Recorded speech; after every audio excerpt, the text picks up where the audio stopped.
Okay, so welcome in this video. In this video, we will try to understand the child. We will try to understand the child on a much deeper level in a more scientific way. So, sharing my screen. So, what are the scientific ways of understanding a child, right? So, there are basically three ways in which you can understand a child on a much scientific way. First is by understanding the aptitude of the child. Second is by understanding the personality of the child. And third is by understanding and identifying the interest of the child, right? So, coming to the aptitude, basically, aptitude are divided into five types. There are five kinds of aptitude. First is verbal aptitude, second is numerical aptitude, then comes mechanical aptitude, fourth is spatial aptitude, and fifth is reasoning aptitude. So, coming to numerical aptitude, if a child is good in numericals, like doing maths, right? In that case, the child can have a good numerical aptitude. Some of the careers which requires students with high numerical aptitude are becoming a mathematician, becoming a statistician, economist, getting into banking sector, getting into actuary, or getting into finance. Manmohan Singh, who is an economist, is one of the examples of person with high numerical aptitude, right? Second aptitude is spatial aptitude. Spatial is something which is related with patterns. It's about designs, recognition of patterns. If a child is given a space, okay, if a child is given a space and the child is asked to design that space. If a child is given a cylindrical objects, square objects, how the child's mind, you know, understand it, comprehend it, and how he or she can able to comprehend that comes under the spatial aptitude. So the designers, architects, sculpture makers, animators, and even film directors, they have the right sense of, you know, understanding the spaces, understanding the patterns, right? So a child with good spatial aptitude can get into any of these fields. Then comes the reasoning aptitude. A lawyer can have a very good reasoning aptitude. A business person can have a very good reasoning aptitude. Sales and marketing professional can have a very good reasoning aptitude, right? Even scientists, they are reasoning all the time, right? So that is about reasoning aptitude. When it comes to mechanical aptitude is all about uh, involving mechanics, right? So we find sometimes that many of the students, if something happens in their home, like suppose the bulb is not working or fan is not working or maybe a tap is not working, then what they do, some of the curious child, they just take out their pliers and uh, screwdrivers, and they make it by themselves. That reflects the mechanical aptitude of the child, right? So some if a child has a good mechanical aptitude, he or she can become an engineer, can become a pilot, can get into navy, right? Ishri, who is known as the metro man, he is he can be regarded as having a very high mechanical aptitude, right? And the last is verbal aptitude. Verbal aptitude is your ability to comprehend language, your ability to express your thoughts and ideas into words, right? So it's about comprehension. So some of the examples can be: author can have a very good verbal aptitude, an anchor or a journalist or maybe a politician can have a very good verbal aptitude. Narendra Modi is a fine example of a very high verbal aptitude because he can, you know, place his thoughts in a very well articulated way, and he can relate a lot of things, right, during his in his speeches, right? Chetan Bhagat, Barkadat, all these people have good verbal aptitude, even Mr. Shashi Tharoor, right? Now, So this is all about aptitude. Moving to personality, right? So what are the different kinds of personality traits a child carry? A child can be very organized, he or she can be very disciplined, or a child can be very undisciplined. A child can be an introvert, or he or she can be an extrovert. A child can be focused or unfocused. Child can be calm, can be nervous. A child can be very generous. A child can be very tough or can be very competitive. So these are the personality traits which we need to identify in our child. What, right? So for example, let's take an example of Ranveer Singh.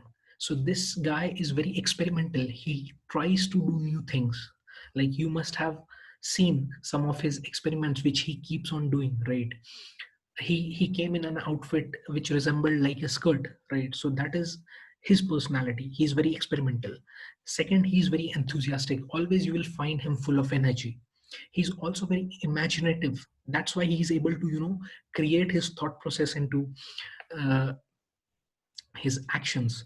And he's very extrovert, always full of energy. He Extrovert is someone who feels best when he or she is surrounded by the people, who can feel high energy when they are surrounded by people.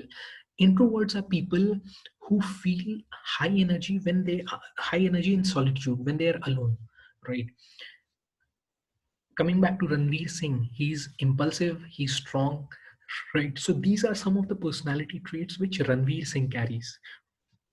So now you need to identify what kind of personality traits you carry, whether you are experimental, whether you are an introvert, whether you are calm, whether you are tough or competitive, whether you are anxious, right? So just identify your personality trait, okay? And if you are a parent watching this, identify your child's personality trait, right? So now moving into the third parameter of understanding, that is interest. And interest profiles can be divided into six different types, right? So a child can be realistic, okay, can have a realistic profile. Realistic childs are those who are very hardworking. They persevere a lot. They put in their hands into any whatever they work, they get involved and they give their best. They doesn't It doesn't matter whether it is hot sunny day or it's raining. If they have to be there, they will be there.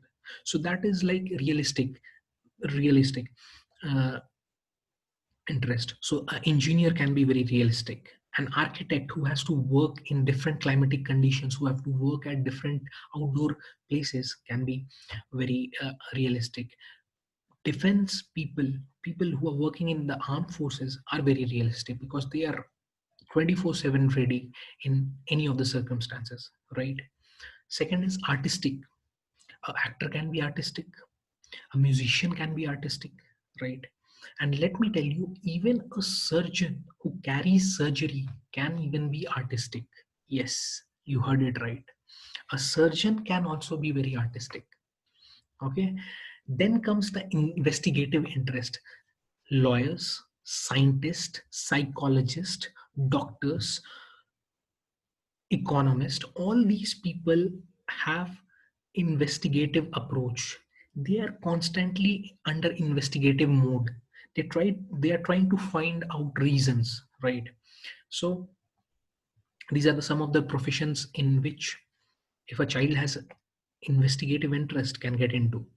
Then comes social interest is social. A student, a child can be social if he or she likes to help people. Like for my case, I have a social interest. I like to help people. I like to, create a positive impact in the society. So I am social. So a counselor can be social, right? A social worker, a teacher, a doctor, all these professions comes under the social interest. Then comes enterprising. Enterprising people are persuaders. They accept challenges. They go out and persuade things. So an entrepreneur or a businessman, sales and marketing person, or maybe an actor can also be very enterprising, right? Maybe a, so these are some of the you know these are some of the uh, careers where with a person with enterprising interest can get into, right? An enterprising person is always ready to accept challenges, and he or she is a go-getter, right? Then comes the conventional interest. Conventional interests are those which these are the students or people who like to take trial and tested paths. They don't want to experiment, and they want to get into the careers which are trial tested and proven. They don't want to deviate from it, right? So maybe a banker, a government employee, a person who wants to get into finance, or an accountant can have a conventional interest. So these are the three major uh, ways, scientific ways, through which you can look at a child and try to understand what kind of aptitude the child carries, what kind of interest he or she perceives, and what kind of personality the child carries, right? So hope this in this video you from this video onwards you will start analyzing your child, or if you are a child yourself watching this, then you will analyze yourself in a different and more scientific way rather than just on a superficial level, right? So thank you very much, and let's move to the next video. Bye.